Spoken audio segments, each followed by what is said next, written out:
हे पहा मित्रांनो, एवढा मोठा स्विमिंग टब तयार केलेला आहे, पण हा खरं तर घरीच केला असता तर खूप सुंदर झाला असतं. थोडं थोडं उचलायचं चाका सगट. पहा तो डोलारा फार मोठा झाला आहे. हा एक स्विमिंग टब तयार करण्यात आलेला आहे लेकरांसाठी, परंतु हा छोट्या हत्तीमध्ये ट्रॅक्टरमध्ये येत नसल्यामुळे त्या पद्धतीने त्यांनी त्याला खाली चाक लावून आणलेलं आहे. बघूया आता.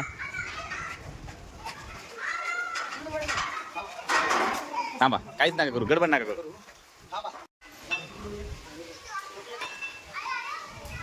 तर या लेकरांसाठी 10 बाय 10चा स्विमिंग टब केलेला आहे.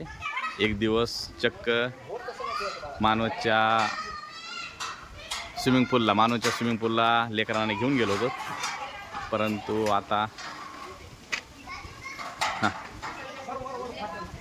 जमलं. ओके.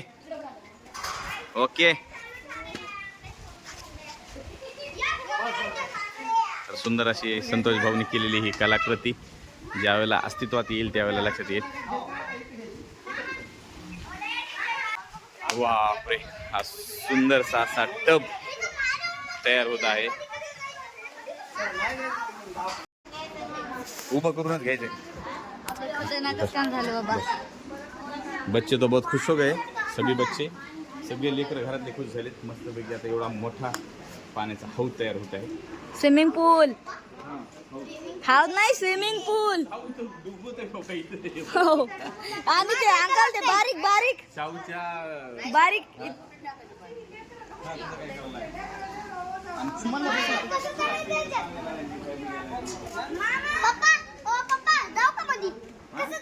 नाही आताच नाही जायचं. पायऱ्या होणार मध्ये जायला सगळं आहे व्यवस्थित.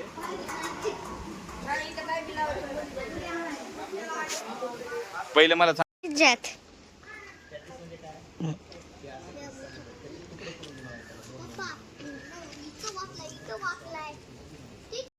तर हा सुंदरसा स्विमिंग पूल नाही म्हणता येणार, पण स्विमिंग टब हा तयार केलेला आहे ह्या लेकरांसाठी.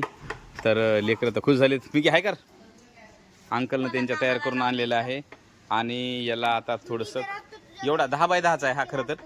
आणि याच्यामध्ये पद्धतशीर सगळं वॉटरप्रूफ अशा पद्धतीचं एक फार मोठं पॉलिथिनचे कवरिंग येणार आहे. नंतर एवढं पाणी भरलं जाणार आहे, त्याला पायऱ्या, आणि मग हे लेकरांना यामध्ये पोहायला सोडले जाणार आहे. त्यांना पोहणं शिकवण्यात जाणार आहे. खरं तर स्विमिंग पूललाच गेलो होतो आम्ही मानवतला, परंतु ते रोज जाणं काय परवडत नाही आहे, म्हणून हे लेकरांसाठी ही पद्धतशीर अशी सिस्टीम त्यांच्या अंकलनी तयार केलेली आहे.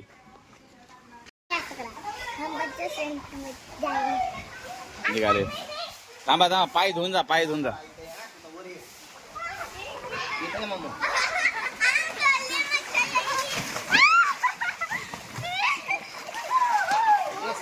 सरकार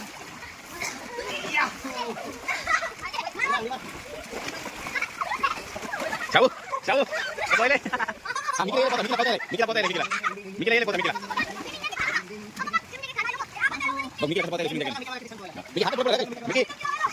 पहिले लेकरांना स्विमिंग शिकवण्यासाठी अशा पद्धतीचा छोटासा हा स्विमिंग टँक म्हणायला हरकत नाही, हा घरच्या घरी तयार केलेला आहे. आणि हे काल तुम्ही पाहिले आपण बाहेरून तयार करून आणलेले हे सगळं. आणि आता लेकरांना शिकवण्याचा प्रयत्न करतो. चला शिका. Very good.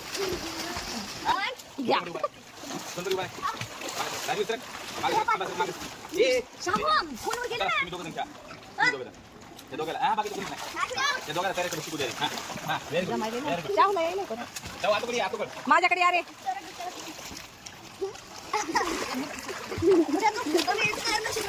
चला जुरिया ये राजू